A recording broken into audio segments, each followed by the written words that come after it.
धरने तो बहुत सारे मानकों पे हैं, प्रशासनिक अधिकारियों पे, लेकिन मेरा मूल धरना जो हम लेके बैठे हैं वो लेखपाल, राशन और ग्राम सचिव, अन्य बहुत सारे मुद्दे हैं। और मेरा मुद्दा, मेरे गांव का देहरा का मुद्दा सबसे बड़ा है राशन को लेकर के। मेरे गांव के अंदर 2 दुकानें हैं और जबकि 11,084 यूनिट मेरे गांव में राशन वितरण होता। पहली बात तो वहाँ पे घटतोली होती है, किसी भी राशन जो लेने आते हैं, राशन लेने वाले को पूरा राशन नहीं दिया जाता। दूसरा ये है, कई बार मैं सबला इंस्पेक्टर साहब से मिल चुका हूँ, एसडीएम साहब से मिल चुका हूँ। एक दुकान के लिए हमने बार बार रिक्वेस्ट की है, लेकिन आज तक उस दुकान का प्रस्ताव आज तक नहीं है। पीछे के अभी चुनाव हैं, उससे पहले चुनाव भी नहीं थे, तब कहा कि जी चुनाव के बाद होगा। अब चुनाव भी हो गया, अब कह रहे हैं कि जी 2 महीने बाद होगा।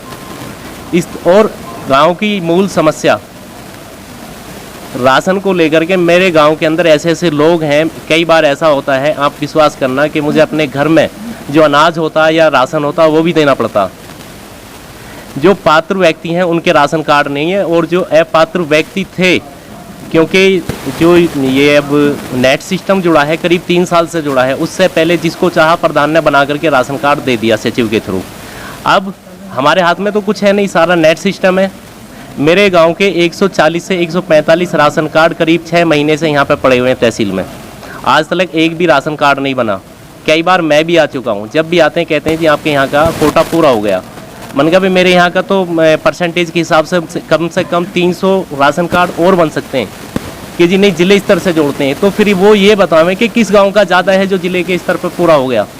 देहात में 75 से 78% राशन कार्ड होने चाहिए, सिटी में वहीं 72% होना चाहिए। मेरे गांव का दिखा दें कितना % है।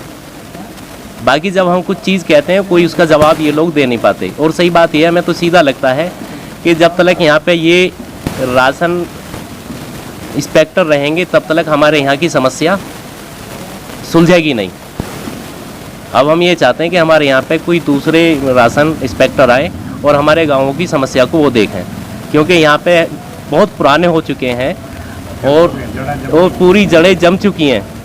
राशन डीलर और वो केवल ये दोनों लोग मिलकर के काम कर रहे हैं। प्रधान कौन है, गांव की समस्या क्या है, इससे उनको कोई लेना देना नहीं है। यदि आपकी समस्या का समाधान नहीं होता है तो आगे मुद्दा क्या रहेगा? अनिश्चितकालीन धरने पे हम बैठेंगे और डीएम साहब को भी अवगत कराएंगे, चाहे तो हमें कमिश्नरी जाना हो या उसके बाद हमें सीएम साहब के यहाँ भी जाना हो, वहाँ जाने के लिए हम तैयार हैं। ग्राम सभा हमारे प्रधानों के अध्यक्ष हैं, साथ में हमने माननीय एसडीएम साहब से कल समय लिया था, 11 बजे का उन्होंने हमें समय दिया। आप देख रहे हैं कितना समय हो रहा है, 5 बार उनसे कॉल की जा चुकी है, लेकिन उनको भी आने का समय नहीं है। लगभग 30 प्रधान हमारे साथ में, बाकी बेचारे अभी किसी कारण से आ नहीं पाए हैं, लेकिन उनका हमको समर्थन है पूरा। मुद्दा है हमारा सबसे पहला हमारा ग्राम विकास का। जो हमारे ग्राम सचिव हैं वो ना तो हमें पूर्ण जानकारी देते, ना हमको पूर्ण कार्यों की जानकारी देते, कोई भी ना बताते। जो सबसे बड़ी समस्या है अभी, जो बैंक स्टेटमेंट है वो अभी हमको पता नहीं आज तक कि हमारे बैंक में कितना खाता है, कितना पैसा पड़ा हुआ है। नंबर 2 है लेखपालों की।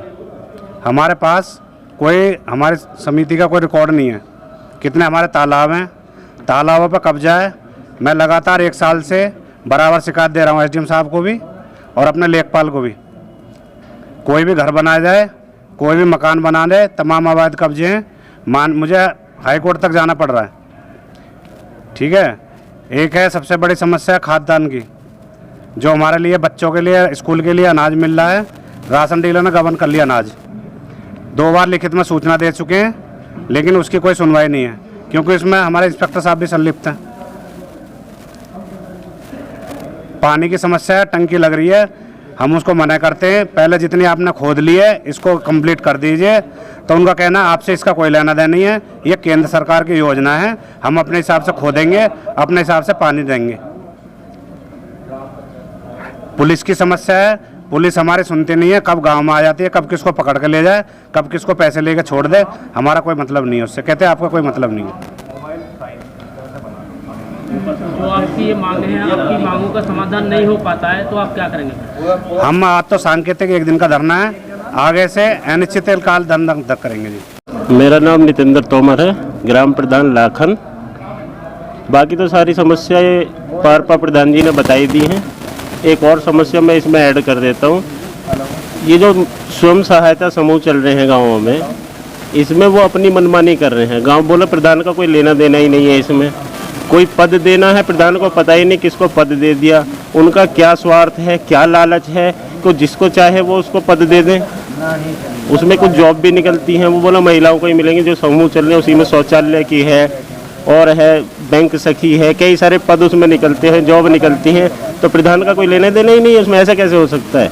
प्रधान को पता है कि कौन है इसका पात्र, किसको मिलनी चाहिए। प्रधान को बताता नहीं है, बोला जिसको हम दे दें वो दे दें ना। वो प्रधान आज तक वो आया नहीं है गांव में, उससे कुछ पूछे फ़ोन नहीं उठाता। हमारे गांव का, मैं अपने गांव की बताता हूँ समस्या, मेन प्रॉब्लम हमारे गांव का है सतेंद्र। वो आज एक बार उससे कहा कि हमारे गांव में जो भी इसमें समूह में पद दिए जाए हमें जानकारी हो उस चीज़ की। उस दिन से आज तक उसने लाखन में कदम नहीं रखा और ना ही वो फ़ोन उठाता है। चुपचाप कहीं मीटिंग कर जाता है, कब कर जाए ना कर जाए पता नहीं। कोई प्रोग्राम हो कम से कम उसमें बुलाए, प्रोग्राम में भी नहीं बुलाता। तो मेन समस्या हमारी तो यही है कि जो स्वयं सहायता समूह चल रहे हैं महिलाओं के, उसमें गांव के प्रधान की भी भागीदारी हो। जो भी पद उसमें दिए जाए गांव के प्रधान की भी उसमें सहमति होनी चाहिए।